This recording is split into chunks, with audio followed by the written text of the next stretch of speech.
بله تالان کرنا عفرینه به هر آواهی بردوام دکه هیدی دارستان عفرینه تنه شوتاندن ادی به تمامی احتمال که مزن هیا چیاین عفرینه ببن چول اف دمین داوی ده لگلک دران آگر به دارستانان کتیه گلک دار و دارستان شوتی نه چافکانی روداوی العفرینه دبیجن او آگر جالی عرب هاویرده و تینه ویخستن جبو چیکرن و فروتنا کومر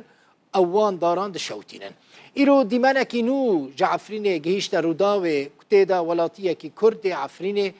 بانگا خواه بریا اکران روداوی دگینه دزگهن مافین مروان و جوان داخواز دکه کو بچن ببینن لعفرینه چد قومه و دارستان چاواتین شوتاندن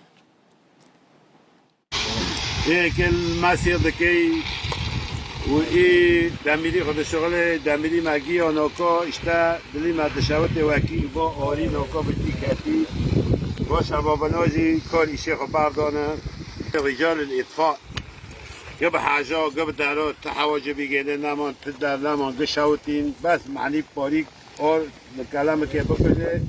يعني کاری سنابه اما کاری سبیعیه و بایی شوتان دیجی خودت مالی گنده دا بی بشوتینه